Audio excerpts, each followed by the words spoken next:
Good morning, everybody. I hope you had a wonderful weekend. It was beautiful here in South Haven. Got a little rain, but besides that, the weather was perfect, the breeze, and they even got rid of some of that haze from the Canadian fires.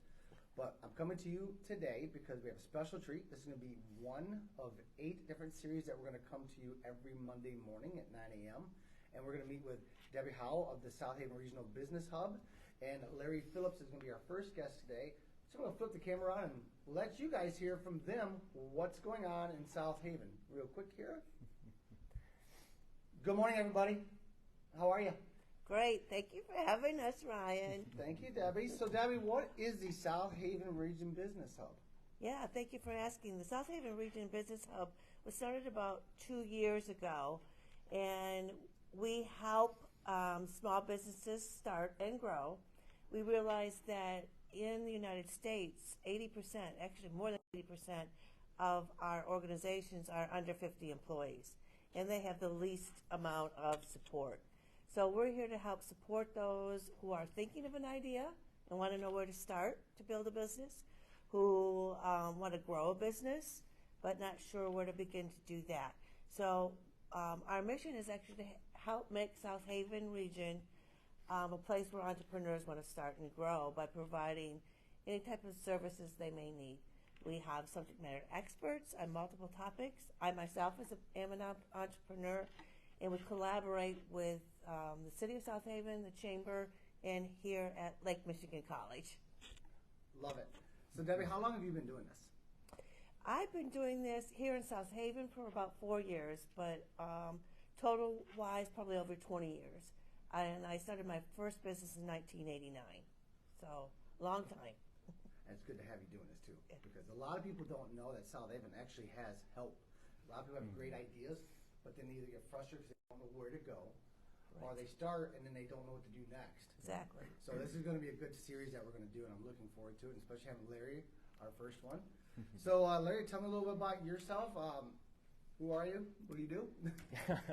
All right. Hey, everybody. Again, thank you guys for having me this morning. And again, I am Larry Phillips, a.k.a. Bubba. This is my nickname, so Bubba Phillips. I'm the owner and operator of BP Bags and Boards. And I'm a local guy from South Haven. Lived here all my life, went to school here. And we make cornhole bags and cornhole boards. Love it. So what got you into doing this? So COVID, actually, in 2019, I started making for family and friends. And, just got out. I'm not a good thrower. I usually threw a bag just basically like that. And kind of made me upset. I was watching the ESPN2, watching these pro guys throwing a flat bag. So I was like, I got to get that better. And so started throwing some corn bags that I had. And they just weren't cutting it. And my boards were awful. I made 2 sets of boards before, and that made me kind of upset, too, at my boards. You should have seen the pictures of them. And so found a way to make pro-style boards that are inset, again, rounded edges, everything like that. So made those.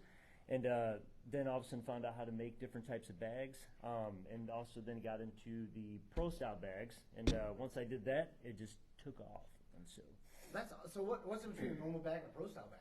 So your normal bag would be typically corn-filled. And so your backyard bag, and again, your corn, it creates resin on the boards, and on top of that, loses weight. And so your pro bags will have a resin inside of the bag. They're set to a specific standard. As you can see, this is BP Shockwave.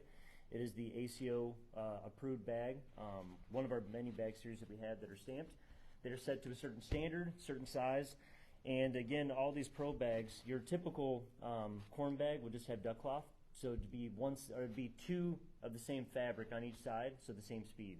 These bags give you 2 sides, so you have a stick side and you have a slick side, and so that helps to give you better control. Do many different things: kick, flop, roll. That's for a different time, I'm sure. But so, Larry, tell me, what you started doing this? You started going. What was the biggest challenge you saw? Yeah, the biggest challenge, for one, especially which was good that I got in contact with Debi Howe, because starting the business, you look online to get your LLC, all these certificates of different things you pop online, and there's nothing there. I mean, there's like 1,000, I think, of the different forms that you fill out, and it's like, I have no clue what to do. And so when I got in touch with Debbie, she did a Zoom call with me, and she gave me actually a list. She said, go by this list, and do these things. And so she was right there by my side, pretty much. I had questions about every every little thing down the list, but she was right there. And I think it was a Tuesday when finally I said, okay, I'm going to do this LLC. And by that Wednesday, I had my LLC, I had my FEIN number, and we were off to the races. Love it. And so I would say that's one of the biggest challenges, I'd say, is the business part there. One other challenge, I will say, for the business that I've had to work through is that as your business grows, that like you level off with inventory, you're good with ordering things, you're fine there with your fabric and resin, but then that next step up, when you start selling more, all of a sudden it's like, okay, hey, how much do I need to order? Okay, more money's going to be spent, how to do those things. So I would say, when you take that, so your biggest success after your challenge came as, so far, how much? Or your success, what would you say, if you look back right now, that was a point where you just took off to the next level? Mm-hmm. I would say probably biggest success would be the fact of, being able to get to that point, to be able to sell, or not sell more, but be able to get to where I can level off again and then continue to grow from there. One big success, I would say, the people that I partnered with. Debbie, again, is one that I consider as a partner to help with the business growing.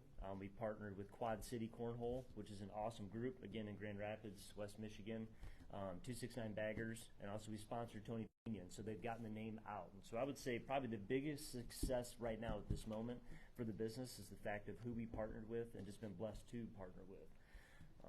And I think one of Larry's biggest successes, too, was when we first met, he had no idea what cost of goods sold was and how to price his product and those kind of issues, because it's one thing to have a business, it's another thing to be profitable at that business.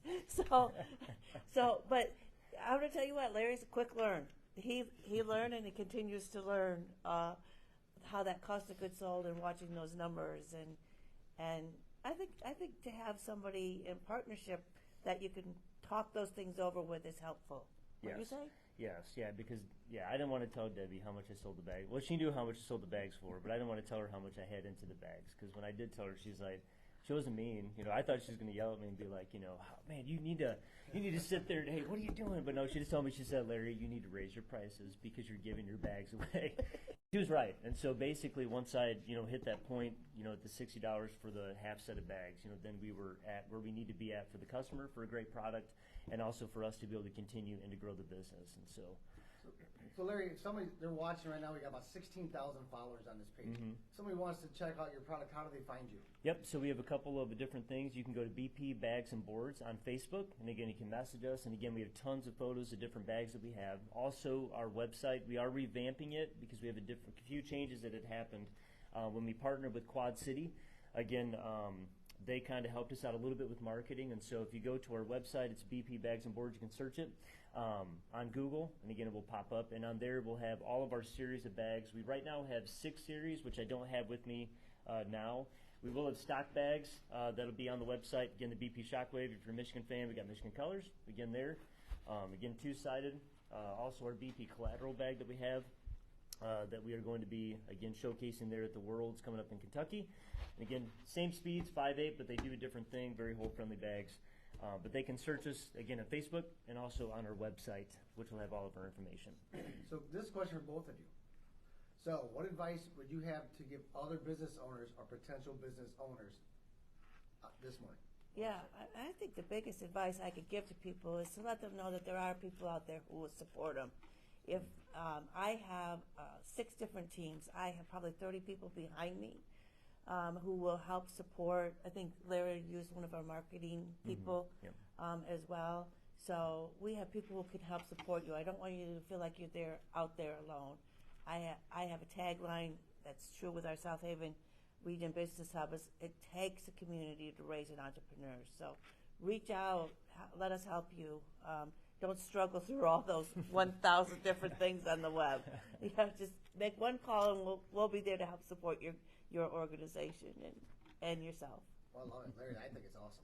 I love that you're local here, and you got a local business starting up, and it's growing. It just supports our economy. Exactly. And it's great. And Debbie, thank you very much for what you're doing. Yeah, And I love it. Anything else you guys want to say before we end up and talk about next week's?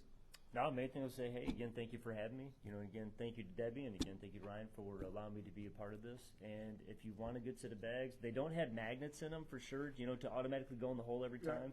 But I will say, when you buy... Can I get that special order? Yes, I can special order those, yes. But I will say that, honestly, from moving from a regular, duck cloth bag into a pro-style bag, this is not just because I sell these bags, but I will tell you, they will definitely up your game for sure. And awesome. Well, thank you, Larry. Thank you, Debbie. Thank you. All right, how awesome was that? So that was our first of 8 that we're going to do every Monday morning, and we're going to showcase different aspects of starting your business and growing it, and anything that we can do to help you with the South Haven Business Hub. So next week, July 24th. I almost said January 24th. Hope not yet. We're doing a business startup checklist. So we're going to company structure, and we're going to have 3 professionals that you will need: an accountant, legal, and banker. So those are 3 main ones everyone's going to want. But we're going to talk about that next week with Debbie and guests. So thank you very much. You guys have a great weekend ahead. As always, if you're going out in that water, make sure you text beaches to 888-777 so you know what's going on with those flags. We want to keep you safe while you're having fun here in South Haven. All right, guys, have a great one. And I'm looking forward to supporting more and promoting more of our local businesses here. All right, guys, that's the things to do.